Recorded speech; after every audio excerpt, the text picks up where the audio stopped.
Gracias por continuar junto a nosotros en República. Seguimos con más entrevistas hablando de la actualidad legislativa, la configuración de la Asamblea Legislativa, Junta Directiva, Presidencia, también aspectos vinculados al FMLN. Y es un gusto para mí saludar a Lorena Peña, diputada del FMLN, miembro de la Comisión Política del FMLN. Buenos días, bienvenida a República.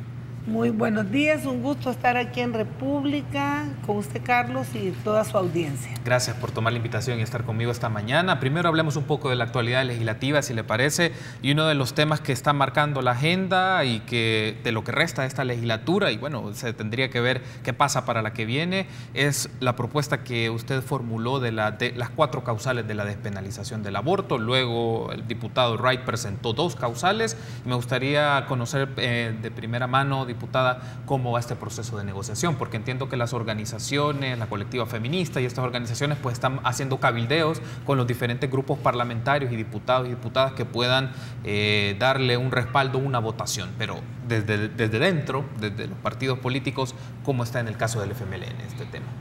Bueno, es bien importante siempre explicar que esta propuesta está encaminada no a establecer que la mujer debe abortar, sino a que se permita a la mujer, de acuerdo a sus convicciones, de acuerdo a sus creencias, tomar una decisión de interrumpir su embarazo en 4 circunstancias que son realmente graves.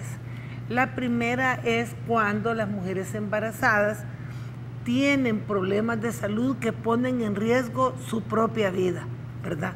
De tal manera que en este caso, así como está la legislación actual, si no se reforma, las mujeres con enfermedades severas que deben ser tratadas, no se tratan y mueren, pues puedan decidir salvarse, porque con la legislación actual una mujer embarazada, por ejemplo, con un embarazo fuera del útero, está condenada a morirse ella con todo y su embarazo.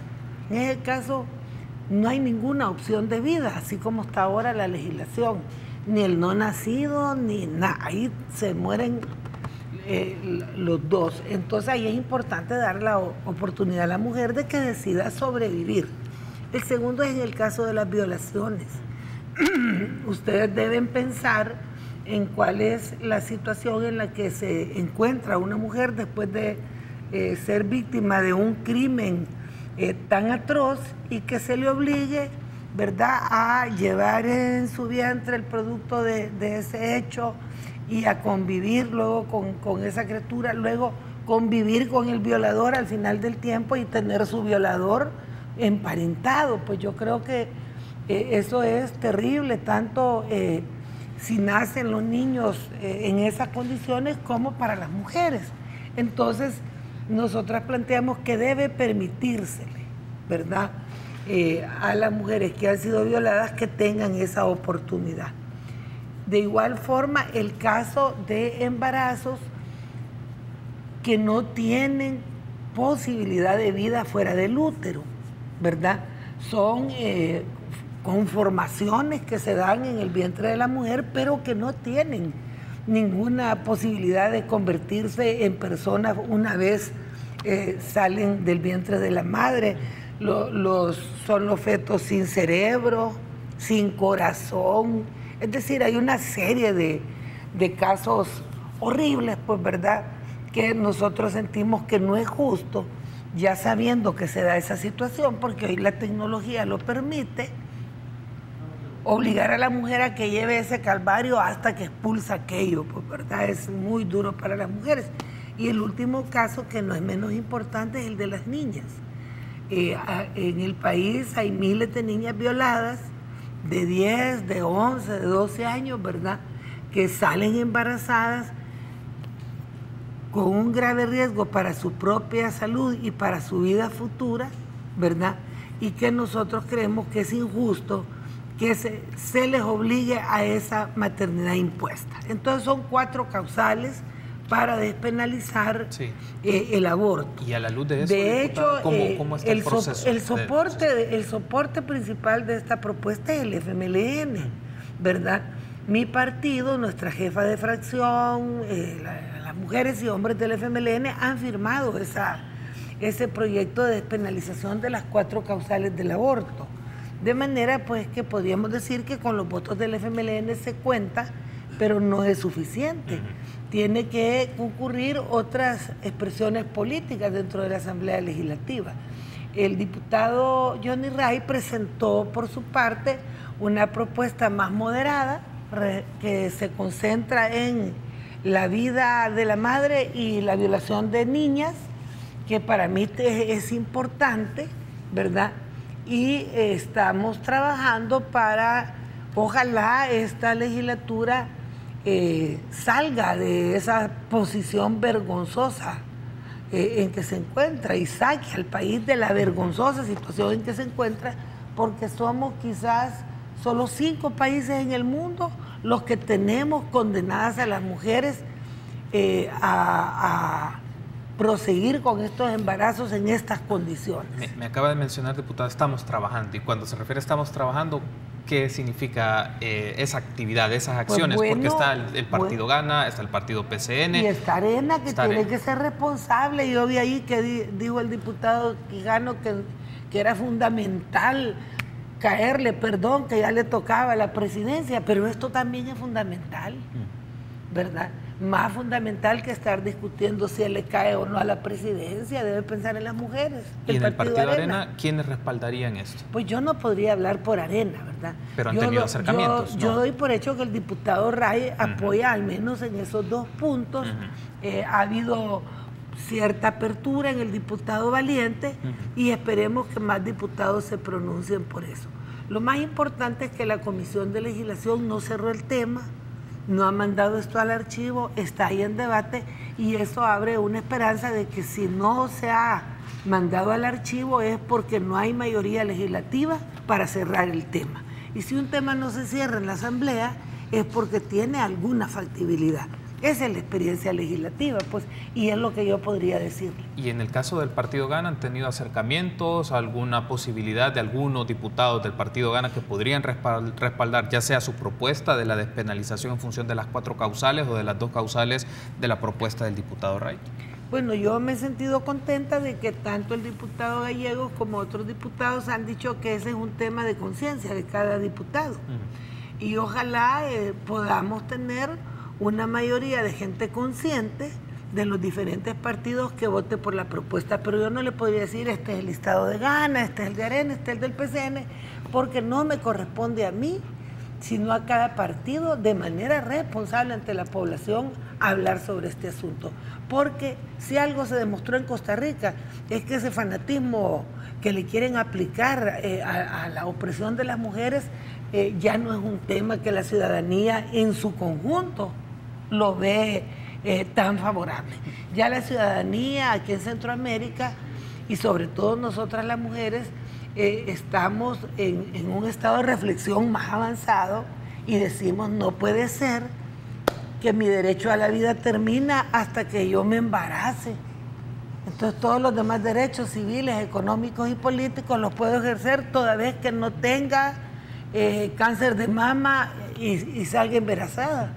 Me ha mencionado que este tema no ha sido cerrado porque no se han tenido las mayorías, por decirlo así, los votos. La mayoría de los fundamentalistas, como el diputado Velázquez Parker, vaya, no lo logran. Se lo voy a plantear de esta manera. En el escenario del tema en la nueva legislatura, en donde el FMLN tiene menos caudal de escaños en la Asamblea Legislativa, ¿cómo vislumbra usted el escenario político ante una nueva legislatura más marcada por partidos de derecha que pueden tener una posición más cerrada sobre este tema? Es bueno que usted subraye que las mayorías de derecha son negativas, fíjese, porque es cierto y es una reflexión que deben tener las mujeres y el pueblo, que cuando es mayoría en la Asamblea Legislativa la derecha y la extrema derecha, las causas populares, las causas de las mujeres se ven amenazadas, ¿verdad?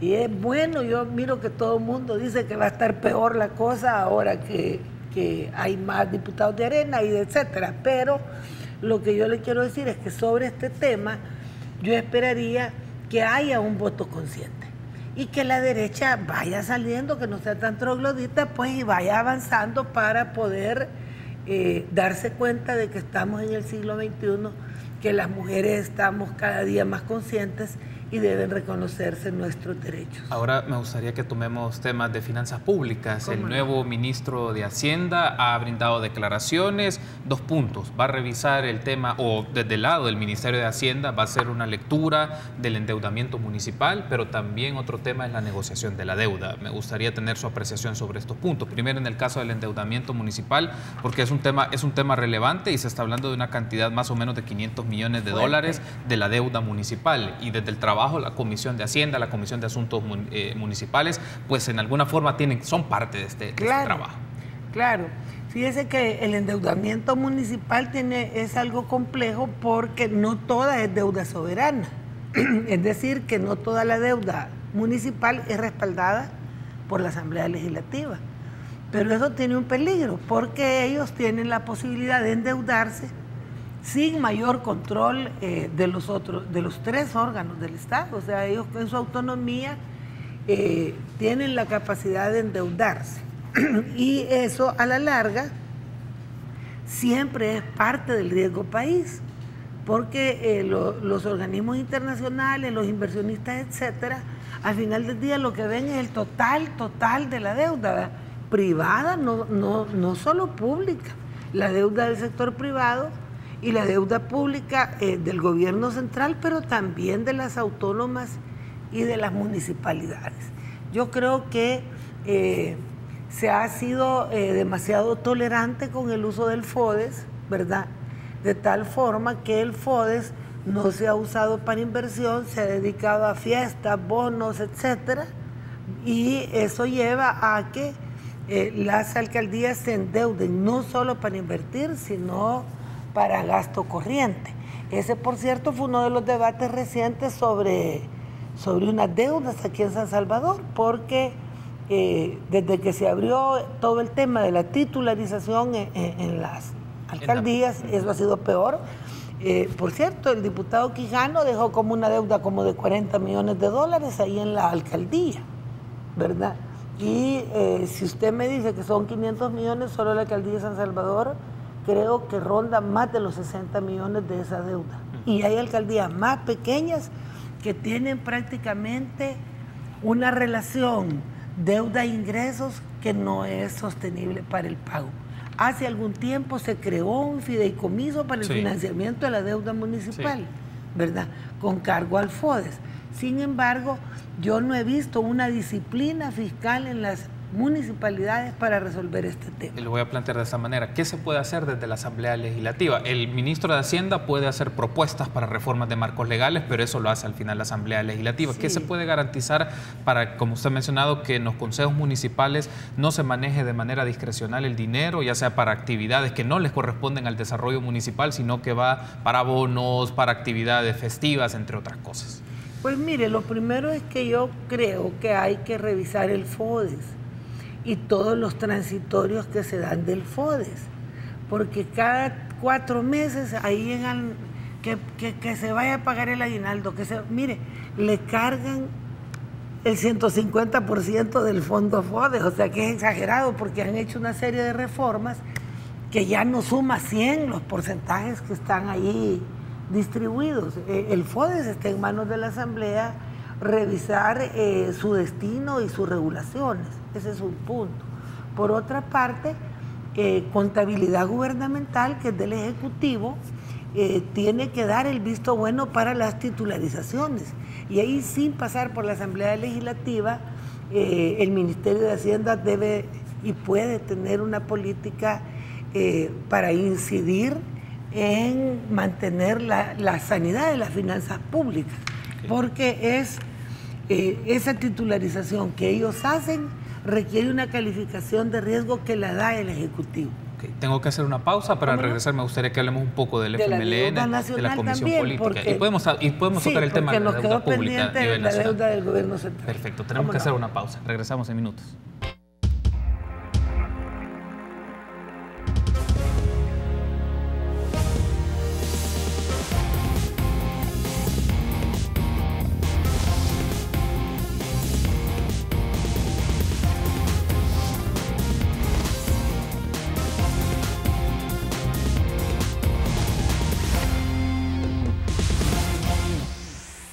Gracias por continuar junto a nosotros en República. Seguimos platicando con la diputada Lorena Peña, el grupo parlamentario del FMLN. Hablemos un poco en estos primeros minutos de este bloque, diputada, sobre la negociación de la deuda.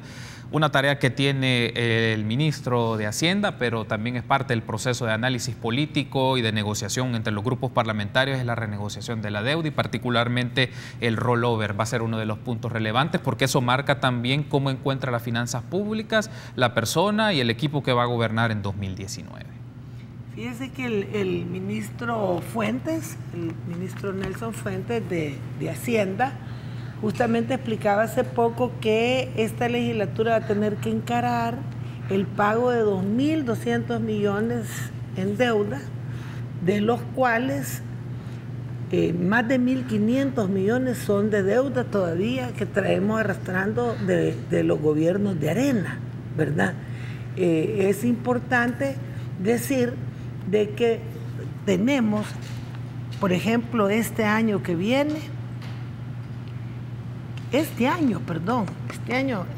y el año que viene, que pagar el vencimiento de bonos que se emitieron en el año 2009, antes de que entrara Mauricio, para pagar otros bonos que se emitieron en el 2001 y que no tenía con qué pagarlos el gobierno. Entonces venimos rebotando, son más de 1.800 millones de dólares en bonos que vienen rebotando desde tiempos de los gobiernos de Arena y tienen vencimientos pronto. Entonces sí, es un punto muy importante negociar el financiamiento del pago de esta deuda. Y creo que otro tema muy importante es lo que usted ha dicho, pues lo del rollover, que para los televidentes hay que explicar que la deuda de corto plazo es la deuda que se adquiere y que debe ser pagada antes de los 12 meses. Es decir, es deuda de corto plazo, es la deuda flotante que la Constitución autoriza al Ejecutivo y que no pasa por la Asamblea Legislativa. Pero de igual forma, nosotros cuando nos entregaron el gobierno en el 2009, las letras del Tesoro, que son esta deuda, estaban establecidas en el 40% del presupuesto nacional. Ahora la hemos bajado al 30% del presupuesto, pero la meta es que eso debe llegar al 20%.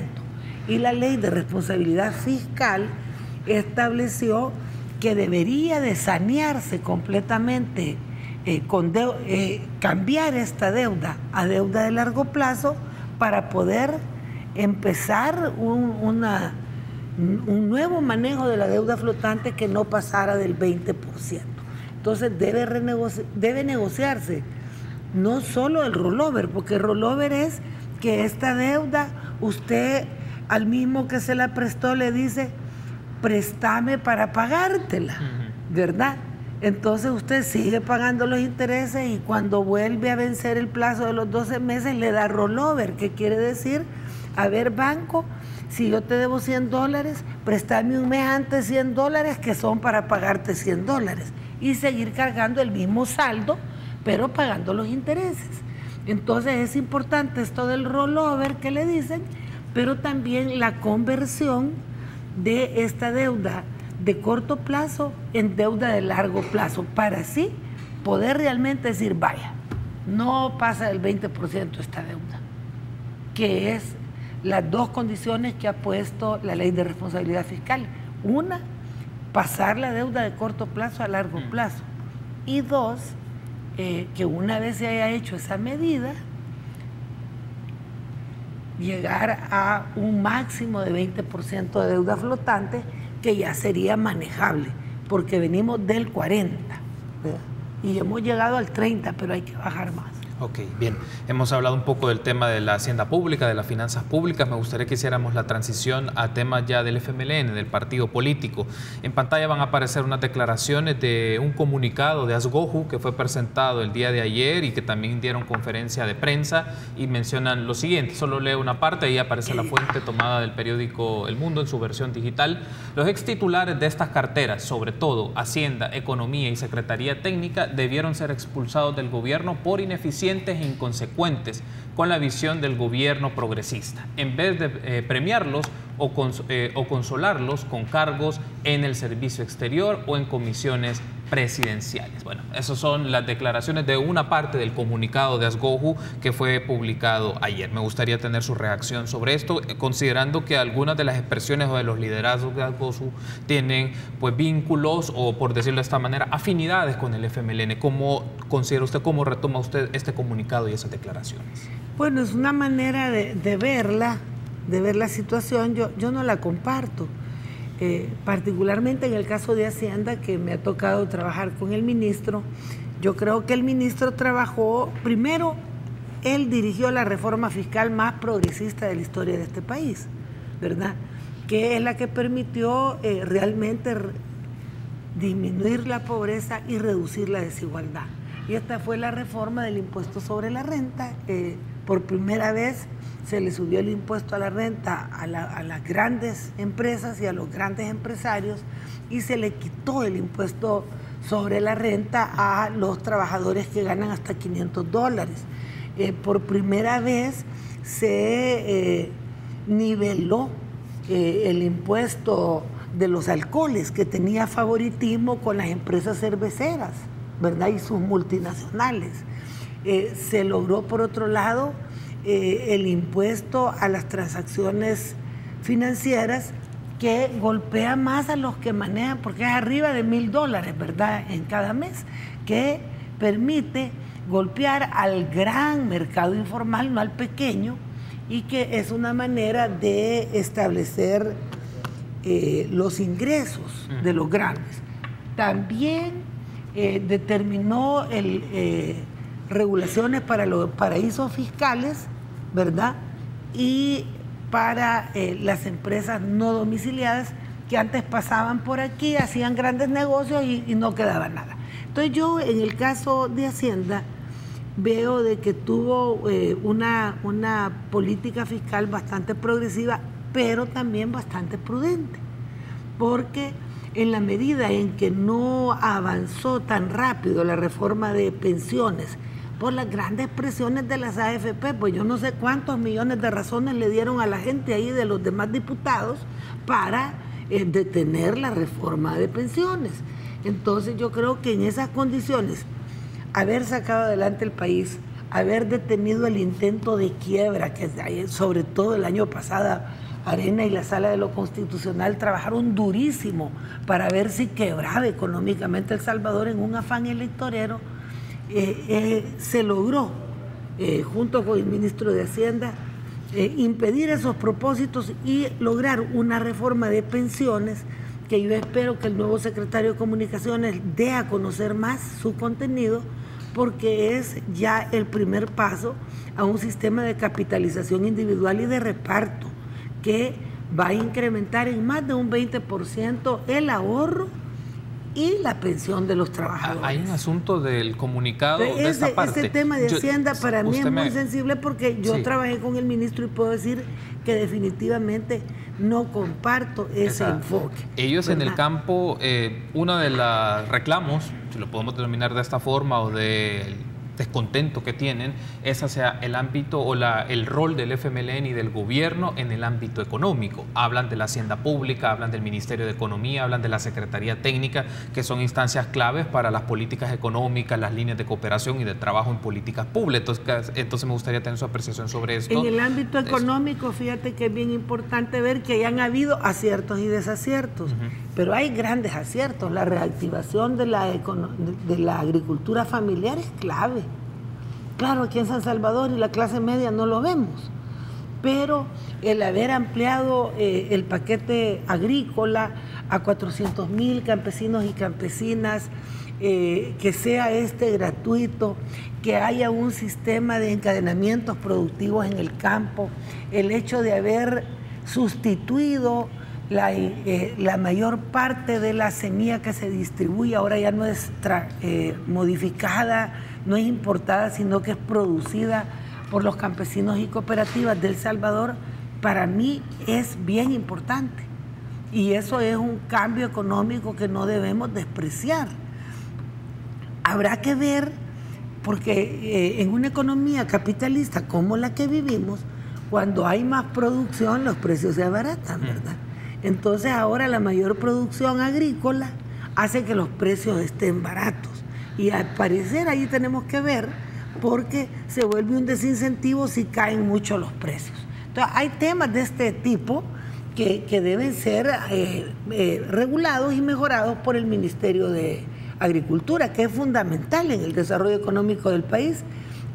Pero yo no puedo aceptar que me digan que no se ha generado todo este nivel de empleo. Si tú ves el trabajo de CONAMIPE con la micro y pequeña empresa, ha sido un trabajo importante con su política de un pueblo, un producto, ¿verdad?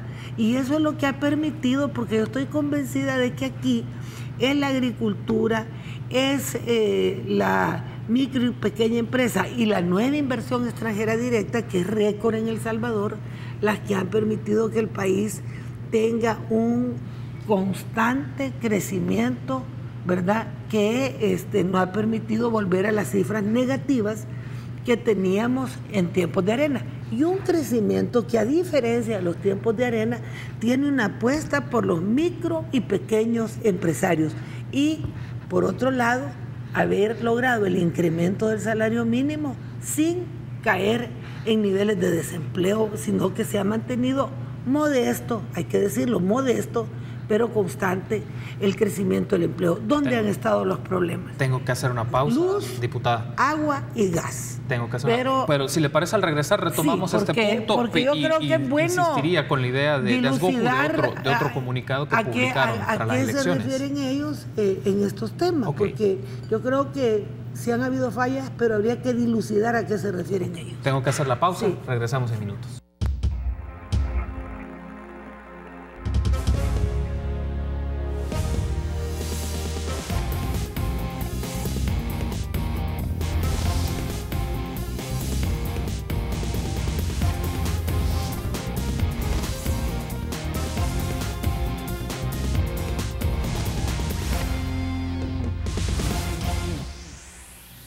Gracias por continuar junto a nosotros en República. En este último bloque de la entrevista que tenemos con Lorena Peña, diputada del FMLN, quiero aprovechar, retomando siempre lo del bloque anterior de los comentarios del comunicado de Asgoju. También en pantalla van a aparecer unas ideas de un artículo de opinión publicado por Carlos Dada en el periódico digital El Faro.